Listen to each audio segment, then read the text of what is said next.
አሰላሙ አለይኩም ወራህመቱላሂ ወበረካቱ። ውድና የተከበራችሁ የሙኢድ ሀሚዱ ተከታታዮቻችን እንዴት ናችሁ? እኛ አልሐምዱሊላህ።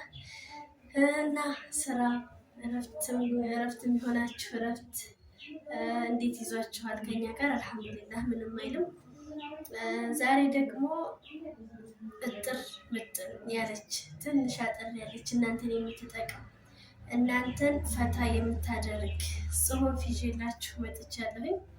ተከታተሉኝ እላለሁኝ ማለት ነው። ርዕሳችን ሰዎችን አክብር ይላል። ሰዎችን ለማክበር ቅድመ ሁኔታም ሆነ ገደብን አታስቀምጥ።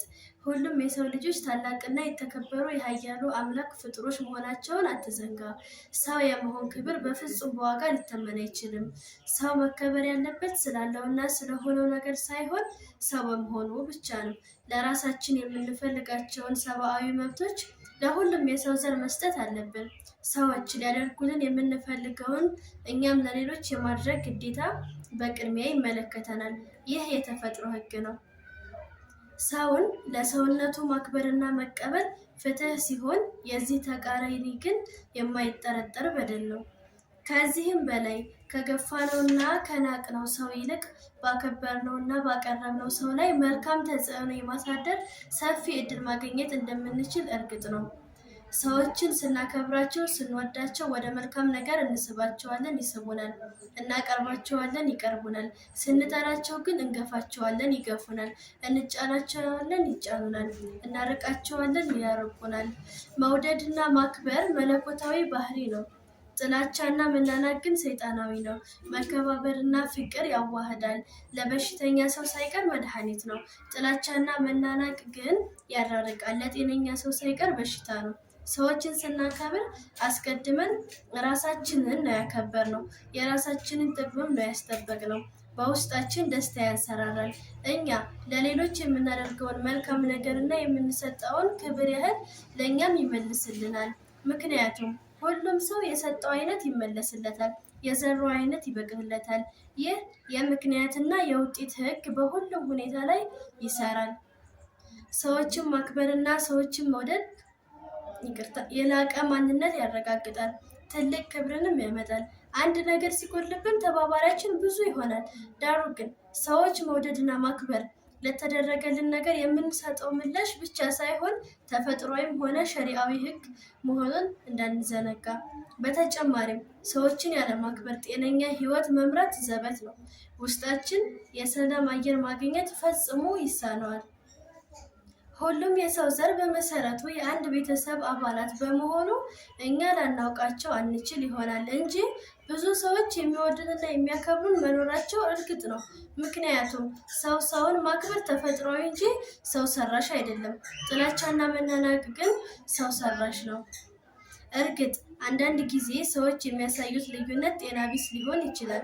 ይህ ሁኔታ ሲከሰት እንኳ ሁኔታውን ጠልተን እነሱ ግን ለአንድ ሰው ሊሰጥ በሚገባ አክብሮት ስንቀርባቸው ሀሳባቸውን የማስቀየር ተጽዕኖ የማሳደር እድሉን እናገኛለን።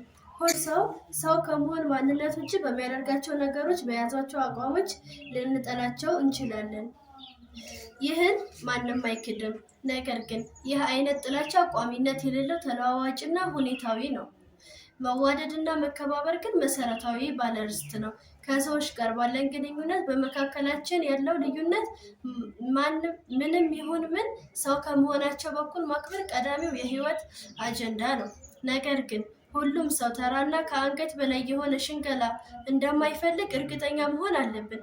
እንዲሁም ማስረዳት፣ መወያየት እንዳለ ሆኖ የሌላውን ሰው ፍላጎትና እምነት የመጠበቅ ጉዳይም ሊታሰብበት ይገባል። በማንኛውም ሰው ተፈጥሮ ውስጥ ሰብአዊነት፣ እዝነት፣ ፍቅር፣ ታማኝነት፣ መልካም አሳቢነት ይገኛል። የሰው ልጅ በዚህ መልኩ ዲዛይን ሆኖ የተፈጠረ ነው። የዚህ ተቃራኒ ጥላቻ፣ በደል ወዘተ በሰው ልጅ ተፈጥሮ ውስጥ መሰረት የላቸውም። ኋላ ላይ በሁኔታዎች ሳቢያ የተጨመሩበት ባዕድ ነገሮች ናቸው። በሁኔታዎች የሚፈጠሩና ለእነዚያም ነገሮች ምላሽ ለመስጠት ሲባል የሚለመዱ ባህሪዎች ናቸው። የነቢያት ዋና ስራም ይህንኑ ባዕድ ባህሪ ማስወገድ ነው። የሰው ልጅ ልብ ያረፈበትን ቆሻሻ ማጽዳትና ወደ ተፈጥሯዊ ማንነቱ እንዲመለስ ማድረግ ነው።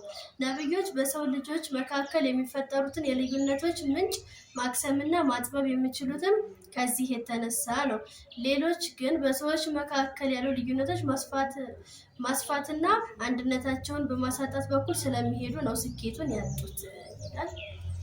እንግዲህ ሰው በመሆኑ ልናከብር ልንወድ ይገባል እላለሁኝ። ስላዳመጣችሁኝ በጣም አመሰግናለሁኝ። አሰላሙ አለይኩም ወራህመቱላሂ ወበረካቱ። እኔ ሳልጨርሰው ሰዓዲ ዛሬ ብቅ ብላለች። አሰላሙ አለይኩም በያቸው። አሰላሙ አለይኩም እንዴ ነው ገባኝ እንጂ ለኔ ነው እንደምታወሩ ድምጽሽ አይሰማም። ሰላም አለይኩም እንዴት ናችሁ?